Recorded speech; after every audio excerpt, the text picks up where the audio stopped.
올림픽이 코앞인데 프랑스는 지금 뭐 하는 거지? 무슨 조치든 해야 해. 걱정에 휩싸인 프랑스 방송사팀이 한국에 왔다가 안도의 한숨을 쉬고 갔다고 하는데요. 대체 무슨 사연일까요? 안녕하세요. 프랑스에서 사회부 기자로 활동하고 있는 알리스라고 합니다. 이번 여름에 파리에서 올림픽이 열리는 사실을 모두 알고 계시죠? 1924년 파리 올림픽 이후 정확히 100년 만에 개최되어 프랑스에서는 특히 의미 있는 올림픽이랍니다. 특히 경기장이 아닌 센느강에서 오픈하는 기상천외한 개막식, 미식의 나라답게 선수촌 음식으로 프랑스를 알리려는 계획. 그래서 프랑스는 에펠탑을 포함한 파리의 역사적인 기념물부터 음식, 패션, 스포츠에 이르기까지 프랑스 최고의 모습을 선보이기 위해 분주하게 준비하고 있습니다. 게다가 각 방송사들도 올림픽 특집 방송을 기획하고 촬영지 선점에 길을 쓰는 등 올림픽 방송 준비에 한참입니다. 그러다 보니 방송국 직원들도 잦은 야근과 밤샘 근무가 이어지고 있습니다. 겉으로는 올림픽 준비가 착착 진행되어 가는 것 같은데요. 사실 방송국에서 일하다 보니 파리 내에서 여기저기서 잡음이 들려오고 있어서 걱정됩니다. 올림픽 준비 소식 몇 가지 말씀드리겠습니다. 우리 방송국팀이 한국에 방문할 수밖에 없는 이유가 여기에 있거든요. 부끄럽게도 유럽하면 특히 치안이 안 좋은 것으로 소문이 나 있잖아요. 프랑스는 이런 오명을 벗기 위해 올림픽이 열리는 때에 맞춰 경찰 인력을 지금의 2배로 증원한다고 했어요. 하지만 그 발표가 떨어지기 무섭게 경찰들의 빗발치는 항의가 있답니다. 경찰 인력을 2배로 늘리려면 예산이 필요한데 정부가 예산을 마련했는지 알 수가 없다는 말이 돌고 있어요. 거기다 여름에 열릴 올림픽으로 경찰과 군인들에게 휴가를 금지했습니다. 그리고 당연히 올림픽으로 인한 추가 근무를 요구했어요. 하지만 정부는 경찰에게 의무만 강요하고 적정한 보상을 지급할 방안조차 준비되지 않다고 합니다. 그래서 지금 프랑스에서는 매주 목요일마다 경찰 노조가 시위를 하고 있지만 접점을 찾을 수 없는 상태예요. 저는 경찰 노조의 의견에 공감합니다. 올림픽이라는 세계인의 축제를 위해 경찰이 공공 업무를 수행하지만 그들도 누군가의 가족이고 보호자이니 추가로 근무한 것에 대한 수당이나 보상은 충분히 이뤄줘야 한다고 봐요. 예산이 부족한 것은 둘째치더라도 더 심각한 것은 올림픽이 5개월 코앞으로 다가왔는데 파리 경찰들은 자신들이 무엇을 해야 할지 어디로 가야 할지 모른다고 하는 것입니다. 본래 업무 외 올림픽을 위한 업무 매뉴얼이 별도로 있어서 치안, 교통, 외국인 사건 등등 일어날 수 있는 일에 대비를 할 수 있어야 하는데 자기 구역 보안 담당 외 특별한 업무 지시도 내려오지 않은 상태라고 하더라고요. 노조는 올림픽 기간에도 어디서 얼마나 근무를 할지 명확히 알려달라는 것과 모든 경찰관에게 2,000유로, 한국 돈으로 300만 원의 보상금을 요구하는 상태입니다. 어휴, 정말 답답합니다. 제가 사회부 기자라 그런지 이런 허점에 관한 제보를 너무 많이 보게 되니 조바심마저 들어요. 과연 파리 올림픽이 성공적으로 개최되어 세계로부터 좋은 평가를 받을 수 있을까 하는 걱정이 앞섭니다. 역사와 전통을 자랑하는 프랑스인데 허접한 올림픽 준비로 자칫 국가 이미지를 깎아먹진 않을까요? 그나마 좋은 소식은 건설 부분에서는 잘 준비가 되어 간다고 들었어요. 올림픽을 위해 선수촌과 경기장을 만드는데 44억 유로를 쓴다는데 한국 돈으로 6조 3천억 원에 달하는 큰 돈입니다. 작년 말까지 62개 건설 현장 중 59개가 완료되었으니 이 정도면 올림픽 개최 전에 문제없이 준비가 될 거라고 합니다. 파리에 오는 선수들과 관광객들을 편히 모실 수 있겠어요. 한국 분들도 꼭 많이 오시길 바래요. 그런데요, 파리 올림픽 준비에 너무나 큰 복병이 있는데 그건 바로 열악한 교통입니다. 올림픽 개막식 날 1,500만 명이 파리에 참석할 것이라고 하는데 이 정도 규모는 파리의 지하철과 철도로는 턱도 없습니다. 지금 현재 파리 시장도 대중교통 시스템이 충분하지 않을 것이라고 경고했을 정도니까요. 사실 파리의 교통 시스템은 올림픽과 무관하게 이미 압박을 받고 있었습니다. 운행하는 횟수도 적은 데다 출퇴근하는 직장인과 관광객으로 지하철은 늘 빽빽하게 이용해야 했고 거기다 제대로 관리되지 않은 지하철은 지저분하고 불쾌하기까지 합니다. 진짜냐고요? 저 역시 파리에 거주하고 있기 때문에 교통 시스템에 대해 너무 잘 알고 있어요. 지금도 이 지경인데 올림픽 기간에는 원래 이용자 말고도 전 세계의 관광객이 몰려오잖아요. 아마 그땐 대부분 대중교통을 이용할 생각조차 못할 것 같아요. 프랑스가 올림픽 개최국으로 선정된 후 총 6개의 노선이 추가된다고 했지만 실제 올림픽 개최에선 겨우 1개 노선이 완료되어 사용할 수 있습니다. 지하철 노선 증설하는 건 몇 개월 만에 되는 게 아니잖아요. 이 부분을 올림픽 주최 측에서 프랑스에 사전에 지적한 부분인데도 결국 개선되지 않았습니다. 이런 걸 보면서 파리 올림픽이 과연 좋은 평가를 받을 수 있을까 하는 걱정이 앞섭니다. 상황이 이렇다 보니 지금 프랑스는 우리 자국민에게 불편함을 요구하고 있어요. 올림픽 기간 동안 택배 주문도 하지 말고 이사도 하지 말라는 것이에요. 경기장 주변 교통을 전면 통제하기 때문에 택배, 이사 차량도 이동이 어렵다는 거죠. 심지어 올림픽 기간에 파리 시민들에게 재택근무를 강하게 요구하고 있어요. 제 생각에는 그렇게라도 해서 파리를 온 관광객들에게 대중교통의 자리를 내어주어야 할 것 같긴 합니다. 올림픽 준비에 가장 부각이 되고 있는 것이 교통 시스템이지 그것 말고도 개선되어야 할 것이 천지입니다. 느려 터진 와이파이 이것도 그나마 있으면 다행이고요. 빈대와의 전쟁, 열악한 치안, 불쾌함을 주는 공공장소 이 모든 것이 도마 위에 곧 오를 태세입니다. 100년 만에 올림픽이라고 하는데 100년 동안 뭐 그렇게 발전했나 싶을 정도예요. 뭔지 모르게 답답함이 밀려옵니다. 현재의 올림픽 준비가 6년 전 한국의 동계올림픽과 너무 비교되면서도 한편으로는 지금이라도 한국에 가서 배우면 한국처럼 결국 잘할 수 있지 않을까? 하는 희망을 품어보는데요.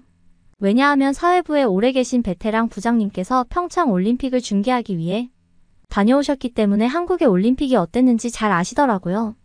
부장님은 프랑스도 아직 시간이 있으니 프랑스의 현재 상황을 국민들에게 알려 모두가 관심을 가지고 참여할 수 있는 기회를 만들어보자고 하셨어요. 한국도 평창 올림픽 9개월 전만 해도 바흐 위원장이 절대 성공할 수 없을 것이라고 했고 대부분 다 비관적이었잖아요. 불행인지 다행인지 1월에 프랑스를 방문한 올림픽 주최 측은 한국의 평창 올림픽 때처럼의 악평은 듣지 않긴 했습니다. 부장님은 그것만으로도 성공 개최 가능성이 있다고 하셨죠.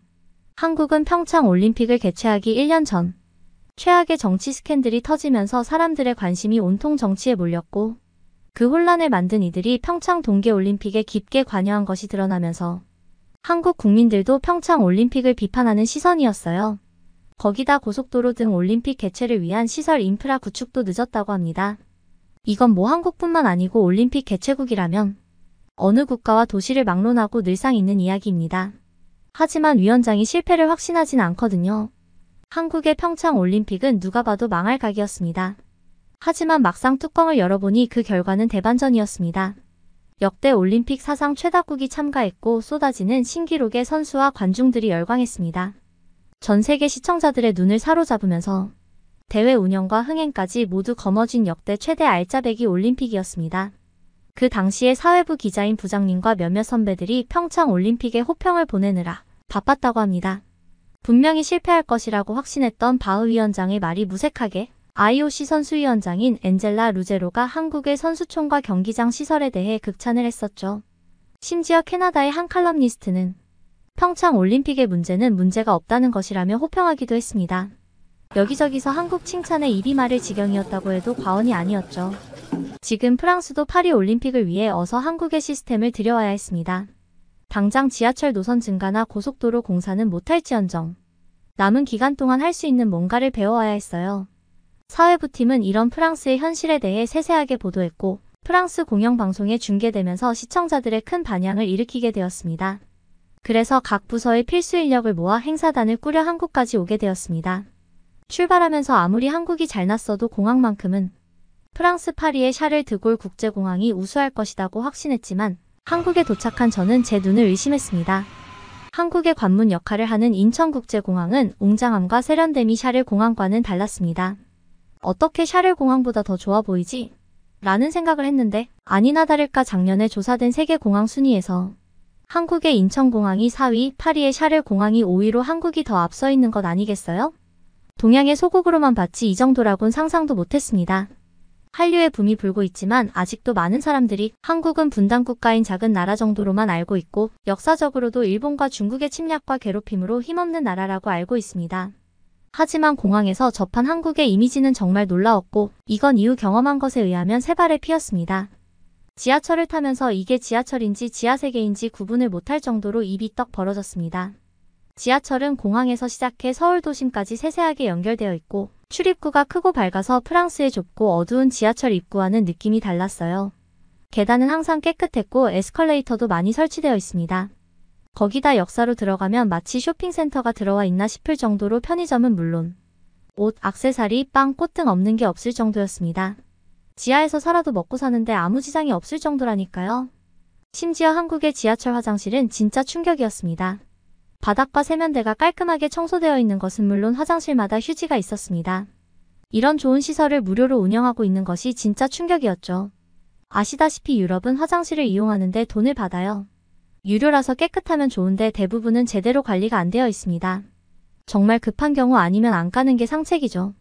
그렇다 보니 남자들은 길에서 노상방뇨를 하는 경우가 많고 길은 더러워지고 도시의 위생 수준은 악순환입니다. 에휴, 파리 올림픽이 여름에 열리니 프랑스만 알던 길거리 악취를 전 세계인들이 다 알게 생겼네요. 그래서 한국의 화장실 문화는 반드시 프랑스가 배워가야 합니다. 전 세계가 한국의 화장실을 칭찬하고 있으니 프랑스도 그 반만이라도 하면 성공이겠다 싶었죠. 한국처럼 무료 사용까지는 절대 못할 것입니다. 대신 돈을 많이 받더라도 쾌적한 환경을 유지하자는 보고서를 써야 했습니다. 프랑스 공영방송에 나가면 시청자들의 큰 호응을 얻을 것 같아요. 한국에서 두 번째로 놀라운 것은 바로 와이파이입니다. 지하철을 이용하는 한국 승객들은 대부분 휴대폰을 보며 신문을 보거나 게임을 하고 있어요. 버스에도 카페에도 어느 곳에 가도 만날 수 있는 것이 와이파이입니다. 한국 사람들은 와이파이와 함께 살고 있으니 당연하게 여겨지겠지만 다른 곳은 절대 그렇지 않아요. 프랑스만 해도 와이파이는 돈을 내고 사용하거나 항상 비밀번호가 걸려 있습니다. 게다가 그다지 좋지 않은 통신 환경이다 보니 와이파이가 연결되어도 제대로 사용하지 못하고 끊어지기 일쑤거든요. 사실 한국의 인터넷 발달은 몇 년 전 코로나가 전 세계를 덮쳤을 때 이미 증명되었습니다. 그 어느 나라도 감히 시도할 수 없었던 바로 동선 추적을 보이면서 말이죠. GPS와 와이파이 그리고 인터넷 통신 기록 등을 통해서 감염자의 경로를 추적하고 지나온 경로에 같은 시간에 머물렀던 사람들을 격리자로 알려준 시스템은 전 세계를 경악시키고 말았습니다. 이것이 가능했던 이유는 스마트폰 보급률이 전 세계 1위인 대한민국답게 모든 사람들이 스마트폰을 쓰고 있고 무엇보다 모든 시설에 인터넷 통신 시설이 설치되어 있기 때문이었죠. 사실 저는 한국에 대해서는 전혀 몰랐는데 코로나 때 한국의 민첩한 대응과 발달한 와이파이 인프라 뉴스를 보면서 알게 되었습니다. 도시 전체에서 터지는 와이파이는 정말 축복이라는 생각도 들었고 저런 좋은 인프라를 갖고 있으니 버스나 지하철을 타도 급한 업무를 볼 수 있어서 더 빠르게 발전할 수밖에 없겠다 싶더라고요. 심지어 한국은 국제선 비행기에서도 인터넷이 됩니다. 수천 피트의 상공에서도 와이파이를 터뜨리게 하다니 정말 놀랍지 않나요? 전 세계에서는 이 대단한 서비스에 입을 떡 벌리고 있는데 국적기를 타고 장거리 출장을 주로 다니는 한국 기업 임원들은 국제선 인터넷 개통 소식에 안타까워했다고 해요. 비행기 안에서 몇 시간만큼은 아무 신경 쓰지 않고 쉴 수 있었는데 비행기에서 울리는 카톡 알림 때문에 더 이상 비행기에서 쉴 수 없었다고 하는 우픈 상황이죠. 한국의 인터넷 인프라는 단순히 많기만 한 것이 아닙니다. 한국의 공공 와이파이 속도는 정말 빨라서 감탄이 절로 나왔어요. 대중교통을 이용하면서 번역이나 지도 앱을 설치하면 대부분 1분 안에 설치가 완료됩니다. 프랑스도 역시 공공 와이파이는 유럽에서 알아주는 속도인데도 한국의 와이파이는 해외보다 4배나 빠르다고 하고 제가 직접 와서 경험해보니 이해가 가더라고요. 한국의 인터넷은 보안도 강해서 해킹이나 도청 위험으로부터 안전하기까지 합니다. 이런 건 파리 올림픽에서도 가능하겠죠? 와이파이만 널리 보급되고 잘 터져도 프랑스를 방문한 올림픽 관광객들이 훨씬 즐거운 여행을 할 수 있을 텐데요. 그러고 보니 프랑스로 오는 고속철인 유로스타는 2년 전만 해도 와이파이가 안 되었거든요. 한국을 본받아서 프랑스 국적기와 고속철의 와이파이는 꼭 설치되어야 합니다. 깨끗한 화장실, 잘 터지는 와이파이보다 외국인들이 한국을 더 사랑하는 이유는 바로 치안 때문일 겁니다. 앞서 프랑스에서 지금 목요일마다 시위가 이어지고 있다고 말씀드렸는데요. 올림픽 기간 동안 프랑스 파리에는 군인들이 텐트를 치고 상비하면서 치안을 강화한다고 했어요. 하마스와 이스라엘 전쟁 이후 유럽에서의 테러 가능성이 높아진 데다 본래 유럽 자체가 소매치기를 포함한 생활 치안에도 취약하기 때문입니다. 그래서 한국의 치안이 외국인들이 가장 좋아하는 것 중에 하나일 것입니다. 유럽은 저녁에 밖에 나가면 안 된다고 하잖아요. 우리 일행이 늦게까지 사회부 조사를 마친 후 호텔로 돌아와 간단하게 맥주를 마시러 밖을 나와보면 같은 지구인데 다른 세상에 사는 것 같은 느낌을 받아요.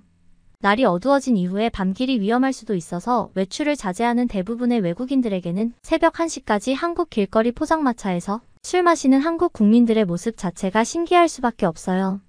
한국의 일상 치안 수준을 확인하기 위한 여러 영상을 촬영했는데요. 집이 아닌 카페에서 앉아서 일하는 사람들도 많아지고 있는데 한국 사람은 장시간 동안 카페에서 앉아 있으면서 화장실 가거나 잠시 통화하러 밖으로 나가서 카페 안에 남은 노트북이나 개인 소지품에 대한 걱정을 전혀 안 합니다. 심지어 제가 촬영한 영상에는 카페에 한 손님이 담배를 피러 책상 위에 물건을 올려두고 잠시 밖으로 나갔는데 책상 위에는 노트북, 핸드폰뿐만 아니라 지갑도 있었습니다.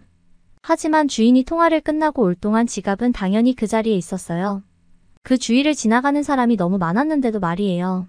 프랑스 같으면 화장실 잠깐 갔다 온다고 테이블 위에 물건을 그냥 두고 가는 것은 상상이 어려운 일이에요.